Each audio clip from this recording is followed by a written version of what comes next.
Ravens Wrap is brought to you by Bud Light, FlyLady.net, Ocean City Golf Club, Comfort Inn Gold Coast, Ravens247.com, the original Green Turtle Sports Bar and Grill, and hosted by the Blue Ox Bar and Grill. And welcome back in. It is the Ravens Wrap Show here on Comcast Beach TV and Delmarva's Rock Radio, home of the Ravens, 93.5 The Beach. We are broadcasting from the Ravens Room of the Blue Ox, 127th Street and Coastal Highway in Ocean City with Ravens Roost 44. Give yourselves a hand. Yeah, baby.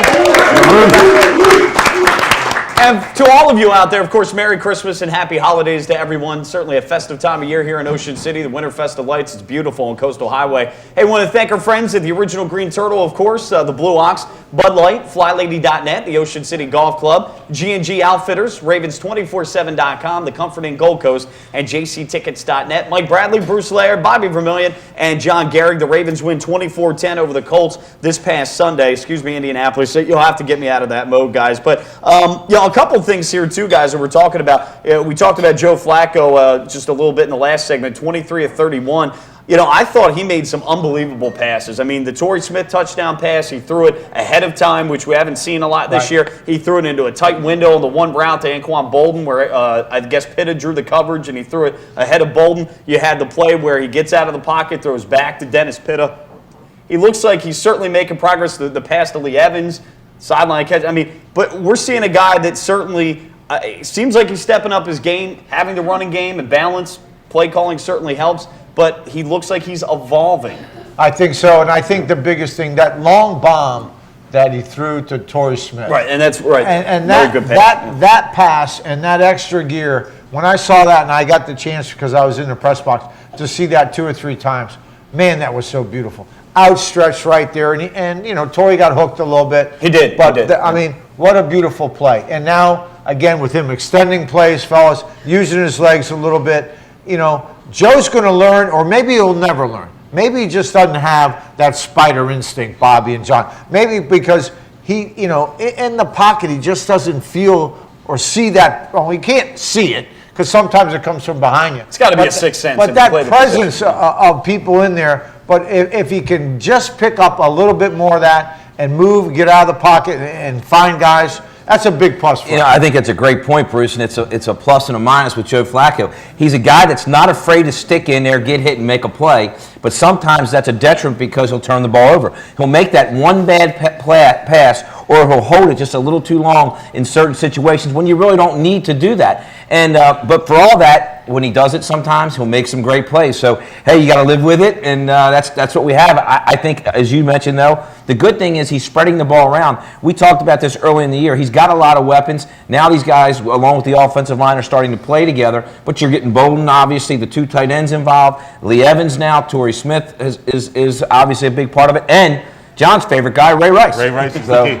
Ray Rice is the key with this. I mean, when we were, giving Joe a hard time a few weeks ago, you got to remember, the Ravens were throwing the ball 50 times. I mean, that's insane. Right. So you get Ray Rice more involved, which is now why he's tired, because he wasn't in condition in the beginning of the year because he wasn't being used properly. So it's like a racehorse, you got to. So if they would have used him in the beginning of the year, we would have got all over Joe, and Ray Rice would have been. John, here's the big thing. What are we going to see in San Diego? They're all coming together now. It's going to be in the mid high 50s, maybe early 60s. It's actually going to be partly cloudy in 61. The latest. So you're going to be right there. We're going to see. It's going to be. He's on turf. I mean, not on turf. He's on beautiful grass field.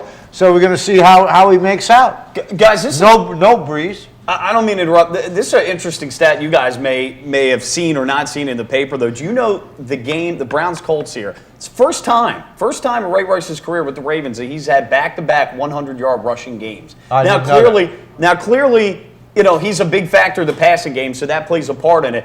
But he's never had back-to-back 100-yard rushing games before, up until these last 2 weeks. That's amazing. It certainly is, but I mean, it's what I think Cam and everybody in that organization is realizing. Maybe it took 4 years to get it. Yeah, I mean, the other thing, we also had Willis McGahee, who was a big part of the offense. And now with Ricky, they still feel like, I think Ricky is a big asset to that offense, and they want to get him some touches as well. I mean, it's a good situation to be in if you're the Ravens. You've got a guy like Ricky Williams that can come in, knows how to protect Joe Flacco on passing downs, and obviously with Vontae Leach, it's a great combination. So, we can take Ray out of the game and feel pretty confident every now and then. On the 8, Wherever. If I'm winning a ball game, at the bottom of the ninth, and I'm in the field, do you want the ball hit to you or not? Some guys don't hit the ball. Well, there's a good point, John, because some players don't want that. No, a lot of players don't want that. But that's not you. You played how long? 14 years. Right. That was rhetorical. That was rhetorical. Did you ever get tired? Sure. Did you take coach? I just covered this guy down the field. I sucked it up. I would never do that. I got to come out. Ray Rice, there's a 15. But I was tired. Ray Lewis, there's a 15-play drive, right? And he's going all the way down the field. They're backed up now. It's in the red zone, inside the 5. So you say, hey, coach, I had to cover these guys to run 40 yards this way, 40 yards that way. I'm chasing guys all over the field. Coach, I'm tired. Defensive linemen do it now. Yeah, be serious. Ray Lewis ever taken himself? No, but defensive linemen do it. The bottom line is, if he's a player, He ran for 300 yards in the last 2 the weeks. bottom line is he's going to get a fat contract at the end of the year, and That's we right. love having him on our team. And we're going to talk more about the 24-10 victory, the Ravens over the Colts, coming up on Comcast Beach TV and Delmarva's Rock Radio 93.5 The Beach.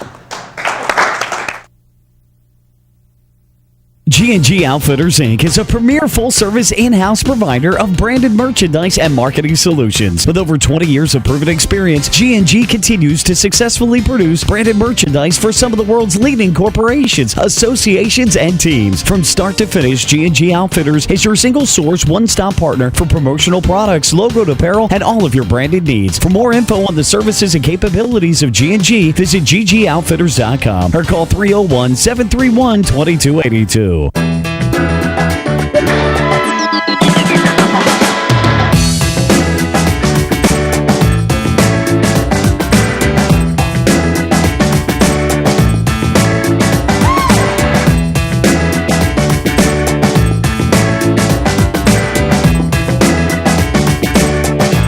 Come see us at Blue Off.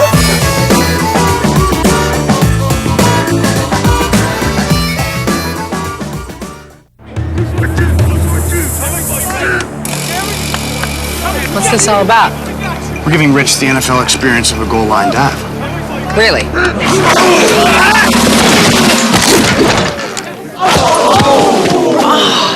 There's an easier way to get an ultimate NFL fan experience. Just snap the tag wherever Bud Light is sold and you can win. Bud Light in the NFL. Here we go. Can I make it? On the internet, yes. Into the end zone, no.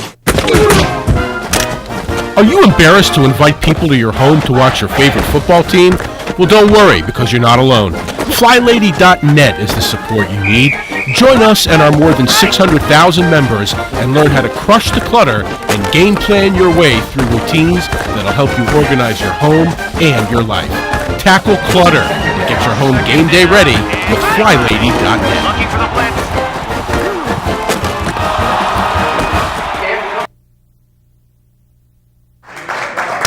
And welcome back in. It is the Ravens Wrap Show here on Comcast Beach TV and Delmarva's Rock Radio 93.5 The Beach. The Ravens 24-10 winners over Indianapolis this past Sunday at M&T Bank Stadium. Guys, a couple of big achievements for Ravens players in this one. Joe Flacco became the first Ravens quarterback to throw for back-to-back 3,000-yard campaigns with the game. A 17-yard completion to Torrey Smith in the second quarter accomplished that. Also, Torrey Smith continued a really good rookie campaign by tying Jamal Lewis for the most touchdowns by a rookie, and Smith tied the franchise record when he caught an 8-yard pass from Flacco on the Ravens' opening possession, and he's right behind Cincinnati's A.J. Green in terms of rookie receivers there. He's done a really good job. A couple things that stand out, too, in this game. We talked a lot of offense here defensively. Fourth straight game without Ray Lewis, and again, Jameel McClain, one of the inside linebackers, leading tackler in this one, Terrell Suggs. I mean, what can you say about Suggsy? 5 tackles, all solos, and 3 sacks in the game. Sizzle is just when he's ready to crank that thing up, whatever that thing is that he has, and then let me tell you, it's got to be something. But when he's ready to play, he's just been a beast, and he just schooled him. He just took him to task. That rookie right tackle Costanzo, I think, 3 sacks and 3 fumbles. I can't believe we didn't get one of them. So fumble and grabbing the ball situation, Bobby, they got to be better at. But man, oh man, he's got to be in line for defensive player of the Bruce, year. a good perspective you would have on this is, look at Chuck Pagano and the job that he's done. from your perspective as a former player, how important is a coach like that to get a guy in that position? I mean, because it seems like the guys, I don't necessarily think they're playing harder, but whether it's the difference in scheme, they maybe have a little bit more confidence, but it seems like they're really buying into whatever Chuck Pagano is selling. Well, I think the scheme is very important, Bobby, and I think what he's doing is putting them in the right positions at the right time, and the push up front.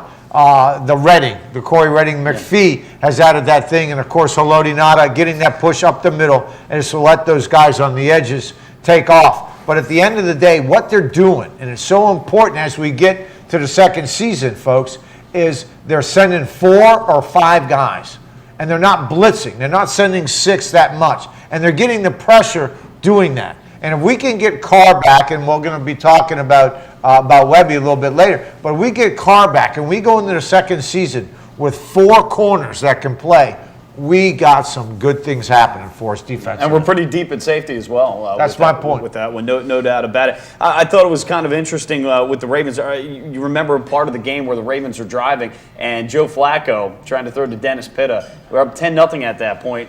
Antoine Bethea drops what could have been 7 to the house. There's 1 or 2 plays. That was a turning point, I thought, or potentially could have been well, it was a turning point because the Ravens scored on that He's drive. still running. He's on his way to Indianapolis. He's not getting in the shower. He's not getting on the bus or taking the plane back. He's still running to Indianapolis. Yeah. It was a pick 6. Yeah, one of the differences in the game there. Back to the defense. So we were talking about Chuck Pagano. You know, I've seen a few articles already saying he may not be in Baltimore for long because of the fact that we've already talked about some head coaching job openings in Kansas City, Miami, or in Jacksonville. You know, and it could be up to, I've heard, maybe 7 or 8 openings before all is said and done. Indianapolis will be one of them. So, you know, John Clayton said up to 9 openings. Or up to 9. Okay. Yeah. I mean, I hate hearing that, but you know, that's been the tradition. Our defensive coordinators end up going to head coaching jobs. Probably needs a little bit longer on the resume. Well, I would hope 1 year ago. I would hope so, Yeah. Bruce. On that. I mean, that's just my gut. That's Even my Son gut. says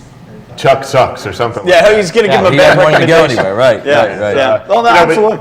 you know, this is a situation now with Suggs. You guys mentioned that. I mean, he's won Defensive Player of the Week like 3 times this year, 2 of the last 3 weeks. I mean, when the guy's on, he's just, and sometimes though it's not the scheme. He's just beating guys. Oh, he just wore that tackle out. He was the rookie tackle. I think his main competition may be like Jean-Paul Pierre from the New York Giants, possibly. They talked about him, but outside of that, I mean, he's got to be top 3 with that. So we'll have to find out. I mean, it's going to be crazy how many Pro Bowlers we have, and I bet you. I mean, it's kind of a popularity contest with the Pro Bowl, but I guarantee you there'll probably be 2 or 3 Ravens left out that should get into the Pro Bowl. But again, you can't have the entire team made up of the Ravens. You can't pump it up that you much. could, I but, mean, the PR department's only so big. You can't keep putting all the kudos on so many guys. I mean, and again, for me, Webb has been my unsung hero. Ladarius Webb, my unsung hero of this football team. And now, I mean, struggling with an injury, coming along like this, it's not good. Well, and I'll throw it out there to Kerry Williams as well. I mean, I think both of them, right? Webb has shined maybe a little bit more, but Kerry, I mean, let's put it this way. Kerry was out of nowhere less of a name than Ladarius Webb. Even though Webb played safety in college, Kerry Williams was less of a name, a special teams guy at best. And they're going to Kerry a little bit more too, Bruce. I mean, he's getting tested a little bit more than Webb because they're, Webb, like you said, Webb's playing so well. Got to go to somebody. And they'll be tested, all of them. Well, we'll talk about that coming up. No, absolutely with that. But again, Bruce, you bring up a great point, though. You can get pressure. We talked about this time and time again with 4 or 5, 6 at the most, and you can cover on the back end, and it will be, pretty paramount in the game against San Diego coming up. That's huge. You get a dominating performance for the Ravens. They only give up in this game 167 total yards to the Indianapolis Colts in the 24-10 victory. We'll talk more about this. Also, we'll take a look at the AFC North. More of the Ravens Wrap Show coming up next. Keep it here.